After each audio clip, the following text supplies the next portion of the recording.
বিসমিল্লাহির রহমানির রহিম। আসসালামু আলাইকুম।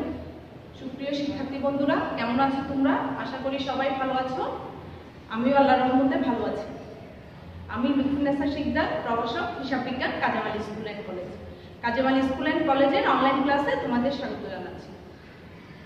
আজকেও আমরা একতরফা দাখিলা পদ্ধতি থেকে একটা অঙ্ক করব। কেননা একতরফা দাখিলা পদ্ধতির উপর তোমাদের পরীক্ষা হবে সামনে। ওখানে 10 নম্বরের একটা সৃজনশীল অঙ্ক থাকবে এবং এমসিকিউ কোয়েশ্চেন থাকবে। চলো দেখে নিই আজকে আমরা কোন অঙ্কটা করতে যাচ্ছি। রাজশাহী বোর্ড 2017। সাকিব তার হিসাবের বই একতরফা দাখিলা পদ্ধতিতে সংশোধন করে। 2016 সালের 1 জানুয়ারি তারিখে ব্যবসায়ীর মূলধন ছিল 60,000 টাকা। 31 ডিসেম্বর তারিখে তার ব্যবসায়ীর আর্থিক অবস্থা নিম্ন। একটা ফরম্যাট দেয়া আছে, ফরম্যাটে কি কি দেয়া আছে আমরা একটু পড়ে নিই। নগদ তহবিল 20,000 টাকা, ব্যাংক জমা 50,000 টাকা, প্রাপ্য হিসাব 40,000 টাকা, 10% বিনিয়োগ 10% হচ্ছে 50,000 টাকা, প্রদেয় হিসাব 25,000 টাকা, 6% ব্যাংকিং 20,000 টাকা, মজুত পণ্য 15,000 টাকা, আসবাবপত্র 70,000 টাকা। আবার কিছু সমন্বয় দেয়া আছে, সমন্বয়গুলো আমরা একটু পড়ে নিই। উক্ত বছরে জমা থাকি নগদ 15,000 টাকা এবং 5,000 টাকা পণ্যদ্রব্য নিজ প্রয়োজনে উত্তোলন করে। অন্যান্য তথ্যগুলি, ক্যাশ বাক্স হতে চুরি হয়েছে 15,000 টাকা, কিন্তু হিসাবভুক্ত হয়নি। এটা হচ্ছে বিবিধ ক্ষতি, এটা তোমার নগদ তহবিল থেকে বাদ যাবে। এটা একটা নতুন সমন্বয়। প্রাপ্য হিসাবে 2,000 টাকা আদায়যোগ্য নয়, অবশিষ্ট প্রাপ্য হিসাবের উপর 5% অনাদায়ী পাওনা সঞ্চিতি ধার্য করো। এটা আমরা গত ক্লাসে সমন্বয় করেছিলাম। মূলধনের উপর 10% সুদ ধার্য করতে হবে। এটাও নতুন সমন্বয়। মূলধনের উপর কিভাবে সুদ করতে হয় সেটা আমরা যখন অঙ্ক করব তখন সেখানে দেখা হবে। করণীয়তে আমাকে কি বের করতে হবে? সমাপনী মূলধন নির্ণয় করতে হবে, লাভ লোকসান বিবরণী তৈরি করতে হবে। সমাপনী মূলধন 1,90,000 টাকা ধরে, নিকায় 1,51,600 টাকা হলে বৈশ্বিক বিবরণী প্রস্তুত করতে হবে। আমাদের একটা আজকের অঙ্কে আমরা বৈশ্বিক বিবরণী প্রস্তুত করব। গত ক্লাসে আমরা শুধুমাত্র মোট সম্পদের পরিমাণ বের করেছিলাম। আজকে বৈশ্বিক বিবরণী কিভাবে প্রস্তুত করতে হয় সেটা দেখাবো তোমাদের। প্রশ্নে করণীয় পদে আমাদেরকে কি বের করতে বলা হয়েছে? সমাপনী মূলধন নির্ণয়। সমাপনী মূলধন কিভাবে বের করতে হবে? দায়সমূহ টাকা, সম্পদসমূহ টাকা। ফরম্যাট যেটা অঙ্কে দেয়া ছিল সেটা শুধুমাত্র সমাপনী মূলধন দেয়া ছিল ওখানে। সেই সমাপনী মূলধন থেকে আমরা কি করলাম? যেগুলো সম্পদ পাশে যাবে সেগুলো সম্পদ পাশে, আর যেগুলো দায় পাশে যাবে সেগুলো দায় পাশে বসালাম।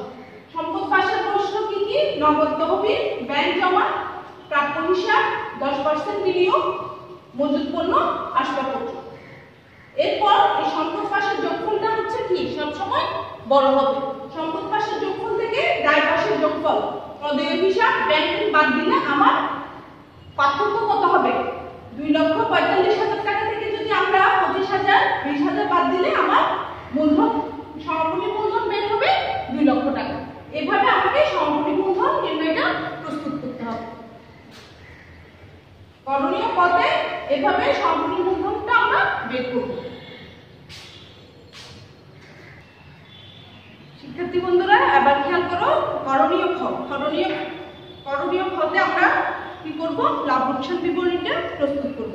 এখন লাভ লোকসান বিবরণীতে প্রস্তুত করার জন্য প্রারম্ভিক মূলধন প্রশ্নে দেয়া ছিল কত টাকা? 60,000 টাকা। তাহলে আমরা প্রারম্ভিক মূলধন লিখে ফেলি।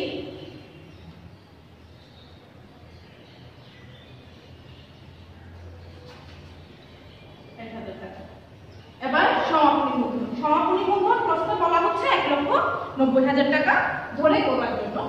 তাহলে সমাপনী মূলধনটাও লিখে ফেলি আমরা।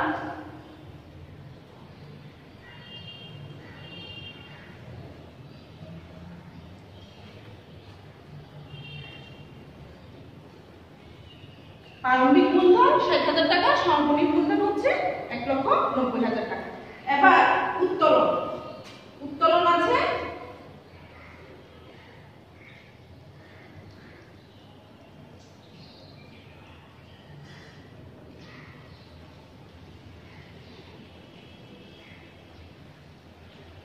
নগদ উত্তোলন হচ্ছে 15,000 টাকা এবং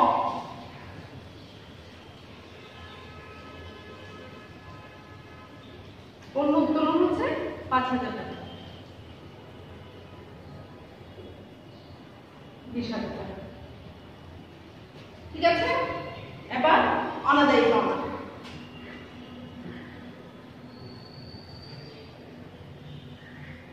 অনাদায়ী পাওনা প্রাপ্য হিসাবের উপর 2,000 টাকা আদায়যোগ্য নয়, সেটা হচ্ছে অনাদায়ী পাওনা। অনাদায়ী পাওনা লিখবো কত? 2,000 টাকা। প্রশ্নে বলা হচ্ছে অনাদায়ী পাওনা আদায়যোগ্য নয় হচ্ছে 2,000 টাকা। এবং অবশিষ্ট প্রাপ্য হিসাবের উপর পাশাপাশি অনাদায়ী পাওনা সঞ্চিতি ধরতে হবে। সেটা আমরা প্রাপ্য হিসাব থেকে বাদ দেওয়ার পর গত ক্লাসে নোটটা কিভাবে করতে হয় সেটা দেখিয়েছিলাম। প্রাপ্য হিসাব থেকে আমরা 2,000 টাকা বাদ দিব, অবশিষ্ট প্রাপ্য হিসাবের উপর আমরা নতুন অনাদায়ী পাওনা সঞ্চিতিটা ধরব।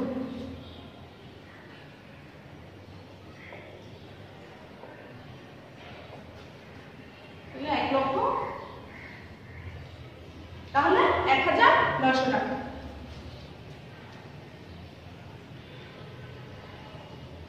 3,900 টাকা হচ্ছে আমার যোগফল। এরপর ক্যাশ বাক্স থেকে আমার কত টাকা চুরি হয়েছে? 15,000 টাকা চুরি হয়েছে। সেটা হচ্ছে বিবিধ ক্ষতি বা চুরিজনিত ক্ষতি লিখতে পারবো আমরা।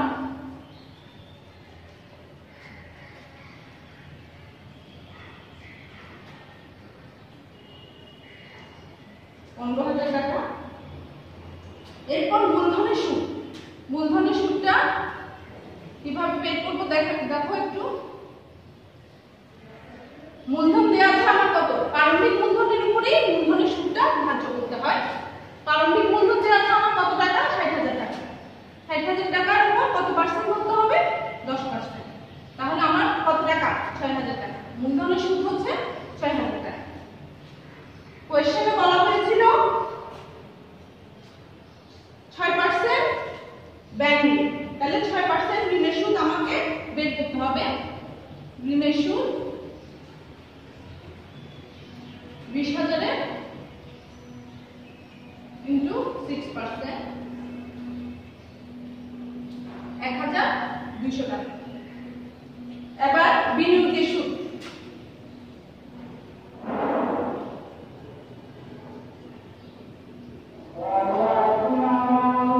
বিনিয়োগের সুদ হচ্ছে 50,000 টাকা। 50,000 টাকার বিনিয়োগের সুদ হচ্ছে, বিনিয়োগ আছে 50,000 টাকা। 50,000 টাকার উপর 10%, 10% হচ্ছে আমার 5,000 টাকা। এখন ফরম্যাটে যা দেয়া আছে সব আমরা লিখে ফেলেছি। এখন আমরা প্রথমে ক্রেডিট পাশটা যোগ করব। যোগ করার পর যোগফল আমার যোগফল আসছে 2,15,000 টাকা। 2,15,000 টাকা। এই 2,15,000 টাকা থেকে আমরা এগুলো বাদ দিব। ডেবিট পাশে যোগফলগুলো আমরা বাদ দিব। বাদ দিলে পাঠ্যক্রম নাম হচ্ছে নির্ণয়।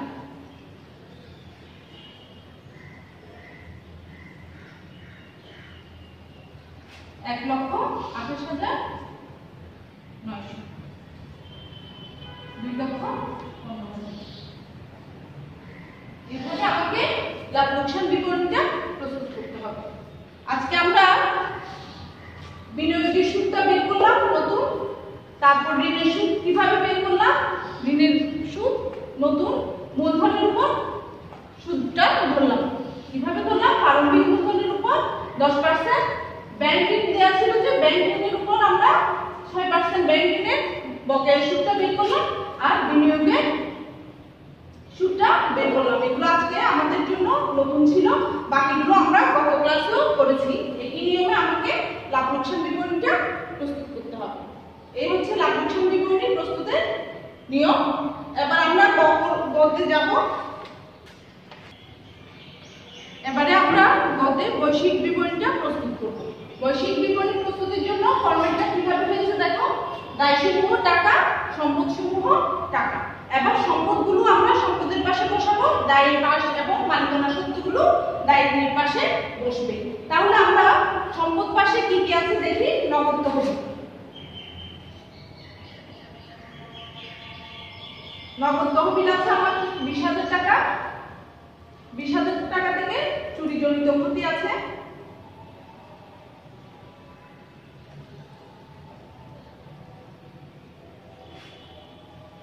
15,000 টাকা, তাহলে 5,000 টাকা। এরপর ব্যাংক জমা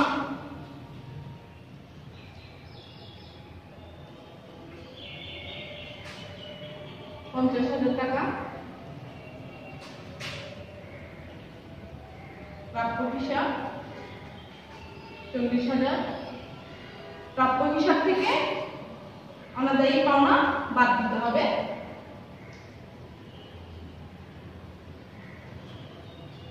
2,000 টাকা অনাদায়ী পাওনা বাদ দিতে হবে। 2,000 টাকা অনাদায়ী পাওনা বাদ দিলে 38,000 টাকা।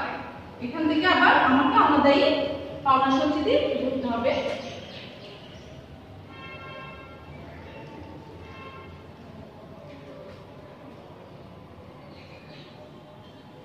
38,000 এর 5% হচ্ছে 1,900 টাকা, 37,100 টাকা। এরপর 10% বিনিয়োগ,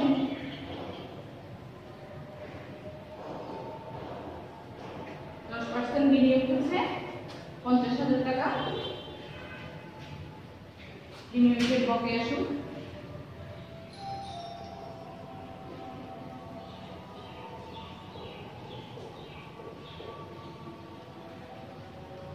8,000 টাকা।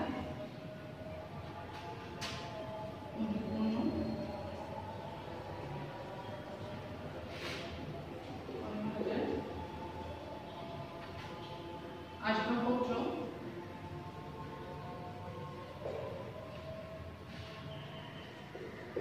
70,000। এই হচ্ছে সম্পদ সমূহ। সম্পদ সমূহ কি কি হলো? নগদ তহবিল, ব্যাংক জমা, প্রাপ্য হিসাব, প্রাপ্য হিসাবের সাথে যে সমন্বয়টা ছিল সেটা, 10% বিনিয়োগ, বিনিয়োগের বকেয়া সুদটা বের করলাম, মজুদ পণ্য এবং আসবাবপত্র। এবার আমরা দায় সমূহ কি কি আছে একটু লিখে ফেলি। প্রদেয় হিসাব,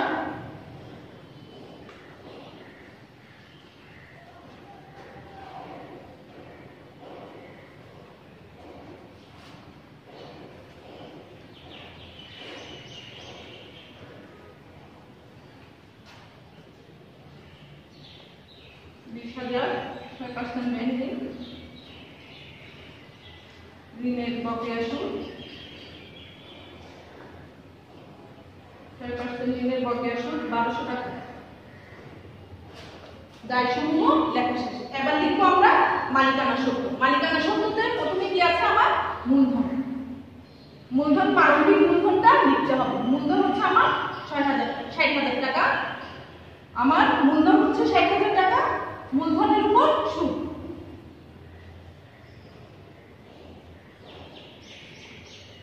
মূলধনের সুদ হচ্ছে 6,000 টাকা।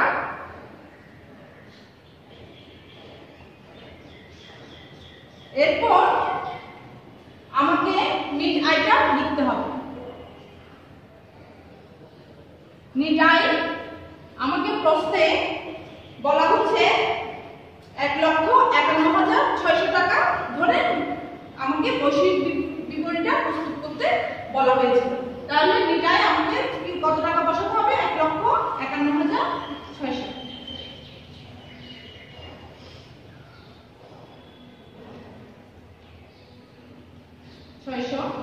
এরপর লেখা শেষ। এখান থেকে আমাকে উত্তোলনটা বাদ দিতে হবে।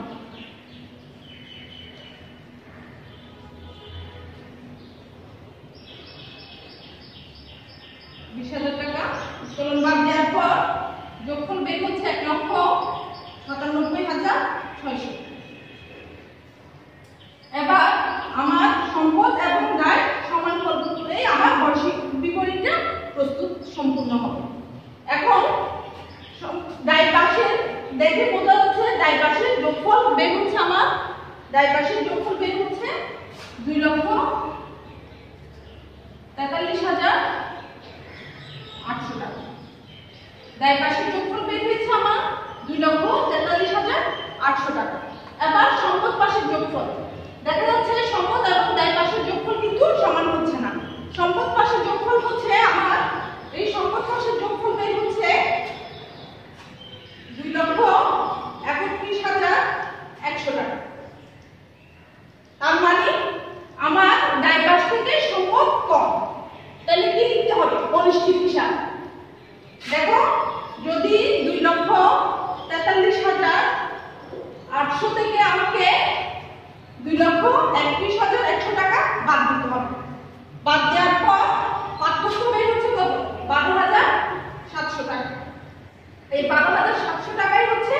অনিশ্চিত হিসাব।